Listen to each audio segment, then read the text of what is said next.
And we are live. So today we're going to talk about the land of white bread. We're going to talk about bread, and maybe we're going to talk about some other things as well, because if you've been following me for a while, you know that what I'm talking about is sometimes not exactly what I'm talking about, or there's more to it than that. So let's talk a little bit about the land of white bread, about bread in general, and why are we talking about that? Well, there's several different reasons that you're going to hear as we go through the video. Um, One of which is, again, a lot of people are being gluten free now, and are not eating bread, which makes me kind of wonder. It's like, if this is a life staple that we've been eating for millions of years as humans, why now decide not to eat it, right? If it's been sustaining human life for millions of years, why are we choosing to be gluten free and actually not eat bread? And maybe it has nothing to do with bread, but maybe instead it has something to do with the bread that you are eating. Okay. Now, this is a live video. Hey, Cabral, you're on listening to me right now. Look at that. So I'm just to give a little preface here at the beginning too, is I'm going to be doing more live videos. And so again, you can see them if you're on social media, you can see them come through on Facebook, LinkedIn, YouTube, places like that, in different places. But some of these I'm actually going to turn into podcasts as well. So I could have started off saying, hey, welcome to another episode of Jamming with Jason, because this is probably going to be one that'll be air as a podcast as well. So if you're watching me live, thanks. Go ahead and hit me up in the comments so that I know that you're here, because I don't know if you're here unless you let me know you're here, but that way you can actually participate a little bit in the discussion if you want to. And we can make it a little bit more interactive that way as well. Okay. Now, so yeah, I want to talk about bread for a little while, because I did a little video recently called Food That Isn't Food, right? Because I think a lot of times we're consuming things that we don't actually realize that we're consuming, or we're choosing not to consume certain things because we're told they're bad. They're bad for you, right? And so I was thinking about bread, and I think bread is one of those things that gets a bad name. So I'm here to stand up for bread, because I eat bread, but I'm not telling you to eat bread either. Okay, I'm just going to share some information with you, and talk a little bit about it. There's a couple of stories that I want to share as well. So the first story is when I was a little kid. So when I grew up, we didn't have a lot of money. It was, most of the times that I remember, the late 70s were a very hard time in the building industry and in the economy in general. And so my family was caught up in that. We didn't have a lot of money. There were some things that were going on. And so we made do with a lot of the things we would do for ourselves. And so one example, of that was we made our own bread at home. So my parents would buy large bags of wheat. We would actually grind our own wheat. We had a wheat grinder. I still remember the sound of it, waking up in the morning, and my dad would be using this electric grinder to grind the wheat into flour. And then he would use the flour to make pancakes. So we had whole wheat pancakes. And my mom would use the whole wheat flour to make bread. Now, at the time as a kid, I thought it was because we were poor. And because we were poor, we couldn't afford to buy the fancy bread from the store. And so, for a while, I actually kind of struggled with that, because I thought, man, here I am. I guess we're poor. I'd go to school with my little brown bag, right? I didn't, that I had to fold up and bring back home with me and use many, many days, which, that was so embarrassing too. But that's a story for another day. But at school, we'd all sit down and we'd have our lunch together. And so I'd pull out my sandwich, and my sandwich was on homemade wheat bread. And as a kid, I didn't really understand, and I was kind of jealous. I guess that's probably the right word. I was jealous. I was a little embarrassed that I didn't have the nice white fluffy Wonder Bread that my friends had in their lunches. And if you've had Wonder Bread, it's soft, it's supple. In fact, like it sticks to the top of your mouth a lot of times. And I always used to kind of envy the kids who had that and thought, oh, poor me, poor me, poor me for having this homemade whole wheat bread. Now, since I've gotten older, I've realized, guess what? That homemade wheat bread that was probably organically grown, potentially as well, was a much better bread for my body than what my friends were consuming. Okay. And so, again, when I got out of the house, I started buying my own bread, right? Buying bread. And so I would choose to buy a lot of times that kind of bread, Wonder Bread, or something that was, the white bread, the nice, tasty stuff, right? And as I've gotten older, I've done a little bit more research into bread, about what's in it. I mean, I worked for some food companies for a while.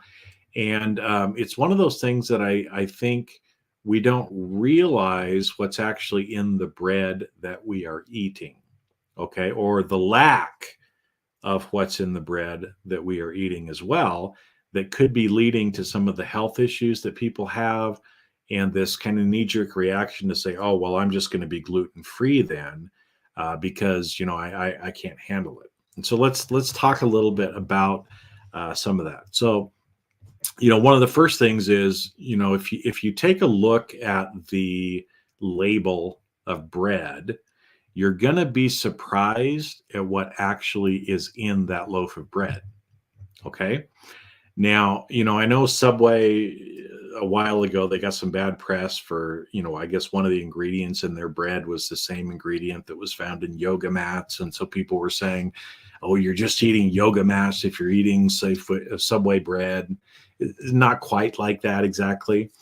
But just for kicks and giggles, if you want to carry your phone with you and go into the kitchen, or do it after you watch the video, but look at the ingredients that are in your bread. And again, depending on what kind of bread that you choose to buy, is going to be some different ingredients. But I want to talk about a few ingredients that are found in most bread. Now, again, when we think about bread, it's usually like some sort of leavening agent, right? So either yeast or baking soda or sourdough that usually helps the bread to rise, so it gets kind of fluffy. There's usually flour, there's water, salt. That's kind of like the basic ingredients for bread. Okay. But I bet you'll be surprised when you look at the ingredients on your bread bag and find out that there's a lot of other stuff in there that you didn't realize was actually there. Okay. One of those things is probably high fructose corn syrup or some sort of sweetener like sugar. And most of the time, it's probably going to be high fructose corn syrup because it's cheap. It's cheap for companies to put in there, but it's actually not very healthy for our bodies. We have a hard time digesting it in general. And again, the food companies will tell you that that's not true, but you can go do your own research and find out information about high fructose corn syrup. I've done my research. I choose to avoid that at all cost. Okay, for the most part. So you're probably going to see that there's some sort of sweetener in your bread. Now, did you realize there was sweetener in your bread? Probably not, but it makes it taste good, right? And so we don't realize it, but we're consuming it. So did you realize you were probably consuming sugar as part of your bread? Now, again, hey, I like to put butter, jam, Nutella, other kinds of good sweet stuff on my bread, but I didn't necessarily think about there being sugar in the bread. And in fact, there's sugar in almost everything that is processed food, and you probably didn't realize it. But now you can start looking at the ingredients more and actually seeing what's there. So high fructose corn syrup is probably going to be in there. Now, another one is enriched bleached flour. Okay. Now, most flour that's in bread is not whole wheat. And so I'll just kind of explain quickly. And again, I'm not a doctor, I'm not a dietitian. This is kind of a layman's term for this, but whole wheat is the whole husk, the whole kernel that has been ground up. So the outside shell, as well as the internal part of it, is included there. Now, there's a reason nature has it that way, because there's nutrition in both the hull and the center part. But having the hull in it makes it a little bit more gritty, is not the right word, but so because of that, most people that are making bread will take it out or will use a flour that is not a whole wheat flour. And so in this video, I'll talk about, like, in some of the other ones of, hey, maybe you can make better choices, right? And so there's an example of where buying a bread that is whole wheat is better than one that is not whole wheat. And how do you know? Well, it's going to tell you in the label. Okay. And there's a reason. I'm going to come back to that in a minute, talking about the whole wheat, the husk, and everything, and why that usually is actually better for us in our bodies. But like I said, you're probably going to find that enriched bleached flour is in it. So what they do is they take the husk off of the wheat, they grind it up, they bleach it, so they make it white, right? Because people want white bread for some reason in our country. It's the land of white bread. We want white bread, right? And so they bleach it, but then they put that little word enriched at the beginning of it. So what they're doing is they're taking something from nature. They are taking the husk off of it. They're bleaching it, but then they're adding back, they're enriching it with certain things that are not found in it in nature. Now, I wonder what they're enriching into the flour. I don't know. It's a general term, but if you look at that too, enriched, bleached flour, you skip over the middle, right? Have you ever questioned, I wonder how they bleach flour and why they do that? And does that leave any bleach left in my bread? Because, again, if you think about how do you bleach things, what do you use? Usually it's chlorine bleach. And again, there's different bleaching agents that they can use, but chlorine bleach is cheap. And again, the food companies might say, oh, well, there's no trace residue on it. Well, I don't know. Again, if you go put some of your food and pour chlorine bleach over it, and then you take the bleach off and you wash it a little bit, don't you assume that part of that bleach is still going to be in whatever the food was? So maybe there's some bleach in your flour. And again, this is just my own personal opinion. You can do your own research. The companies that are selling you the bread are going to tell you a different story because they're trying to sell you bread. But I wonder if there might be some bleach in that bread as well. So did you know you might be eating some sugar? That you might be eating some bleach? Now, let's talk about whole grain a little bit too. And again, as I told you at the beginning, we're talking about bread, but we're not talking about bread as well. Okay. Now, I told you the whole wheat includes the husk as well as kind of the soft center part of the grain, right? And so I want to tell you a little story that doesn't have to do with bread, but it has to do with this concept of whole wheat versus not whole wheat, okay? And so if you've been listening to me for a while, you know that I grew up Mormon. I was raised as a Mormon. And some of my ancestors were actually those Mormons that moved across the country to Utah. You know, they had their wagons or hand carts or other stuff they had to pack up from the Midwest and literally walk across the country to Utah. And they encountered a lot of, I mean, again, imagine if you were to walk from Missouri to Utah. And if the weather's bad, there's parts of that where there's really nothing there. And so they had to kind of carry their own food with them. And so we got told stories about the pioneers. That's what we called them, the people that came across the country to Utah. And so one of the stories that I remember very well was it was a man who was a leader in the church. His name was Parley P. Pratt. Okay. And so Parley P. Pratt was one of the people, he and his family, who were in this group of people that migrated out to Utah. And so Parley, thought he was being a good father. And so what he did was, as they were going out, they took potatoes with them. Okay, potatoes again it's a good source of food. It's a way that you can kind of store it, and so it was something that they could carry with them and across the plains.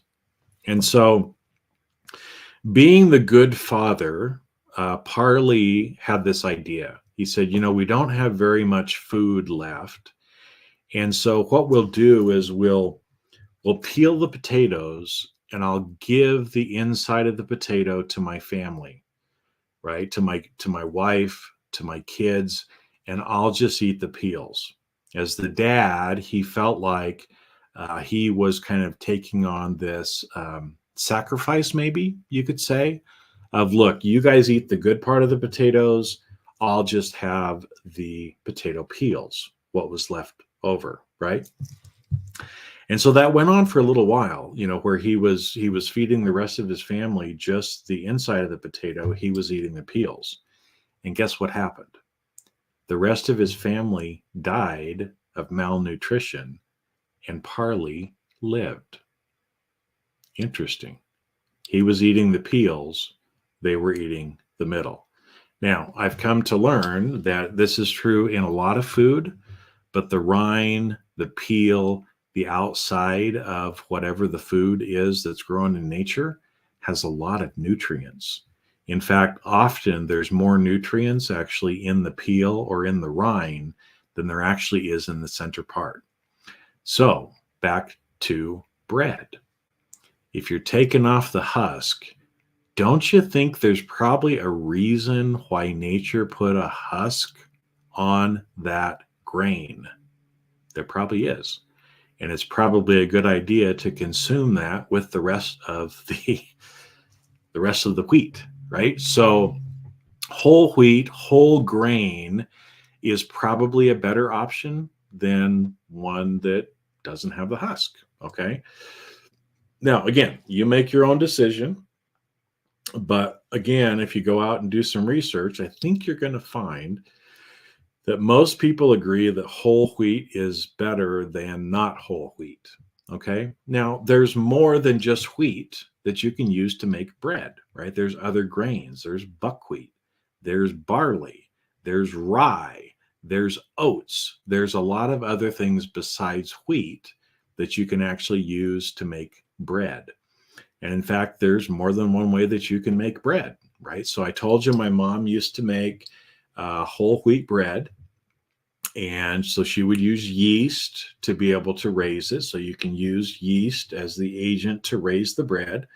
Or you can also use something called sourdough, which is effectively, kind of this, I don't know if the right term is bacteria, but it's little things that are kind of growing like the yeast that helps the bread to rise. Okay.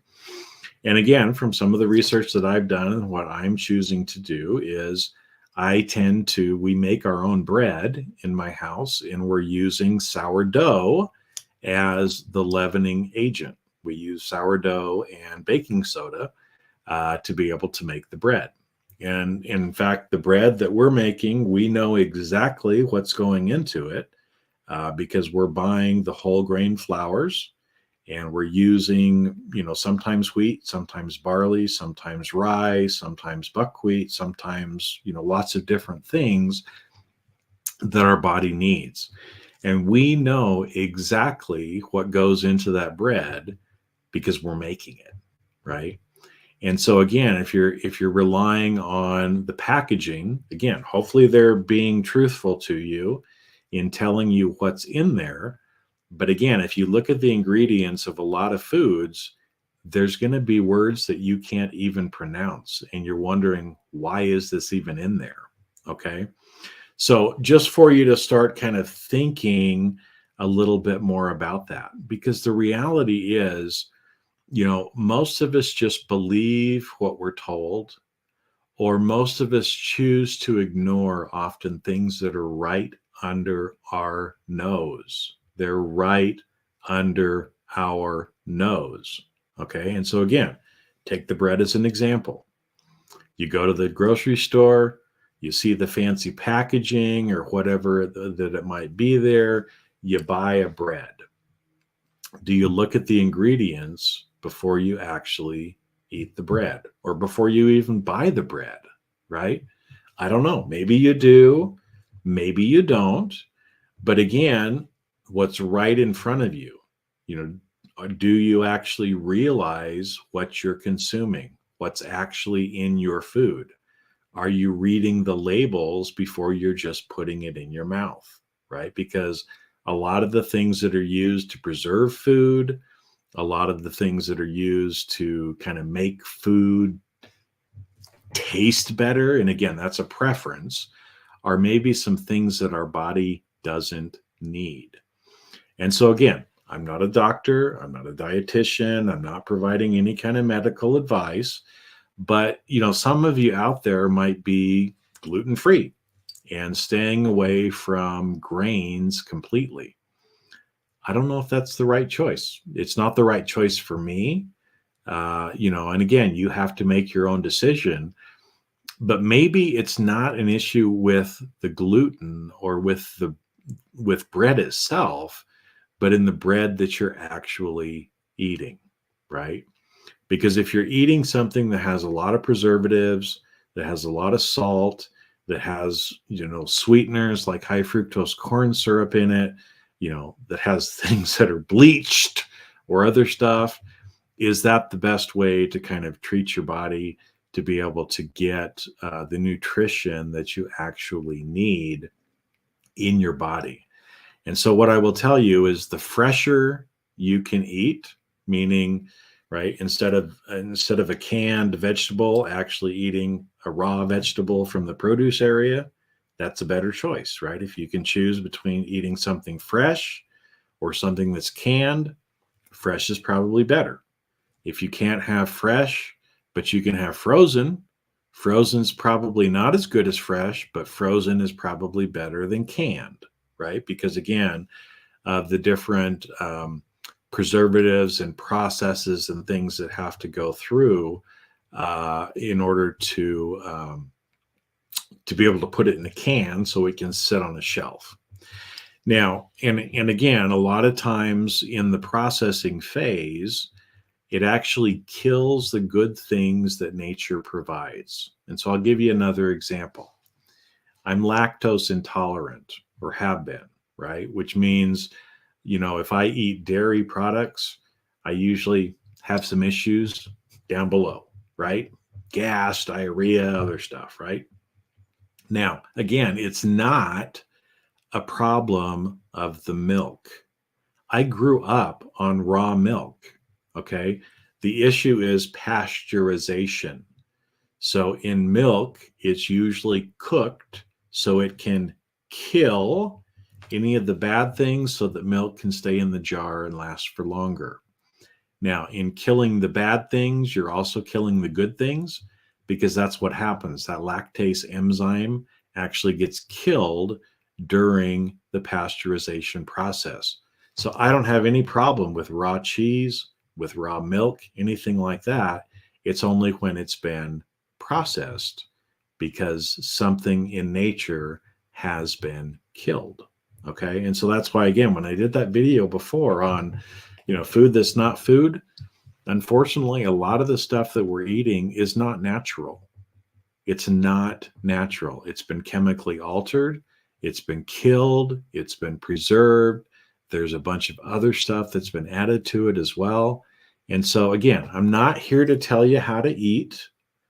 I'm here to try to help you make some better choices and actually think about what you're doing and realize that, again, a lot of times the people that are selling you these things don't want to tell you the truth, the whole truth, and nothing but the truth, because you wouldn't buy their product, right?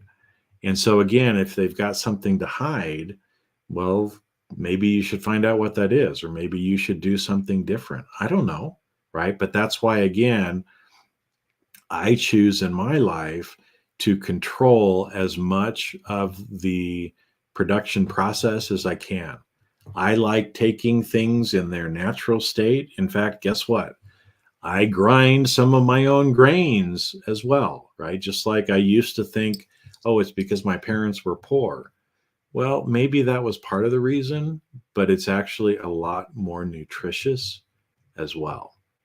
And so, again, just some things for you to think about, not trying to tell you how to do anything, but just getting you to start questioning and thinking about things, because the reality is a lot of what we are told in this life is lies. They're things that are not true. They're things that are meant to control us. They're things that are meant to keep us asleep.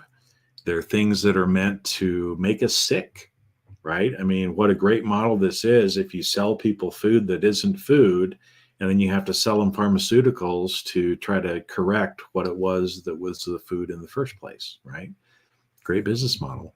And I'm not saying anything. Isn't that interesting to think about if that could be the case? And just want you to start thinking too. Start questioning. Don't believe me either, right?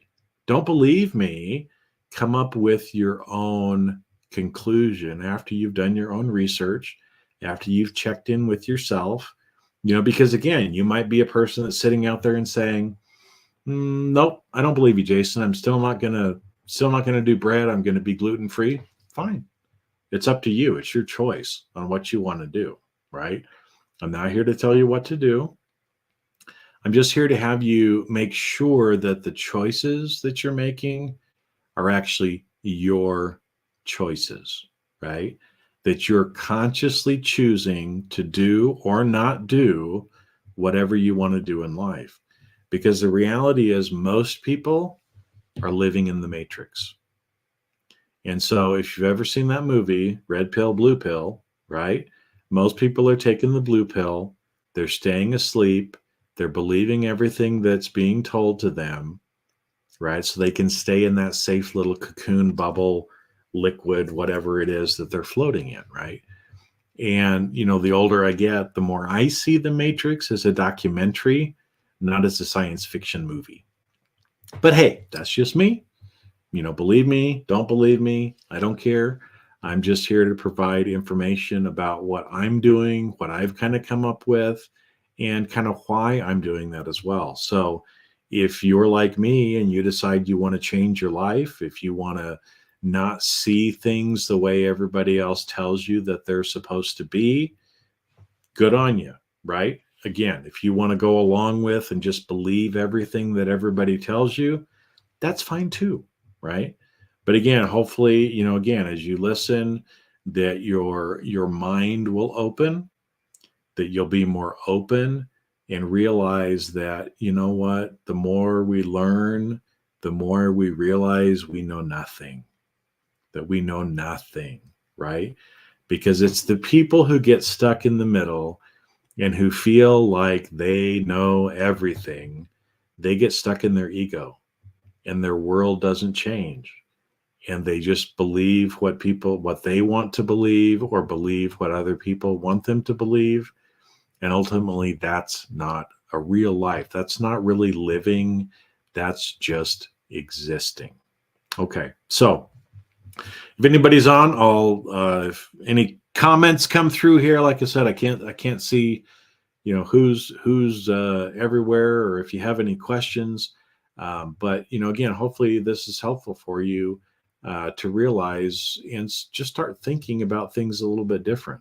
And if you've avoided bread because you believe that everybody out there is saying, "Oh, we can't eat bread now; it's not good for you," I don't know. Maybe it's good for you. It's good for me. I like my bread every so often, and like I said, we're making our own bread, eating our own bread, and there's actually a lot of satisfaction in that as well, to know exactly what it is that you're getting. But there's also a kind of a sense of satisfaction and fulfillment. And I'll give you an example of that. My dad was a contractor, so he built houses for a living. And I remember we would drive around in our hometown, and every so often he'd say, "Yeah, I built that house over there." Right? There's a lot of satisfaction in doing things with your hands and in seeing a tangible result, right? And I know a lot in my profession, a lot of what I do is kind of intangible, intellectual property, intangible, videos, other, courses, other things, right? That I write or that I do. And sometimes there's not as much satisfaction in that. Or just like, going to the grocery store and buying a loaf of bread. Well, there's a lot more satisfaction in actually making your own bread than there is in just going and buying it. Now, again, I understand a lot of people would say, "Hey, well, I don't need to worry about that because, I make all this money and somebody else should be making my bread and my time is better spent, making money." Okay, if you want to believe that, then that's fine. But I've found a lot of satisfaction in actually doing more things for myself and kind of controlling the whole process. And like I said, I found satisfaction in that, and some of you might as well. So if that's your game or your shtick, or you want to try it, then maybe start seeing how you could do some of those things as well. So with that, I'm going to sign off for now, and I'll catch you on the next live. Have a great rest of your day and week.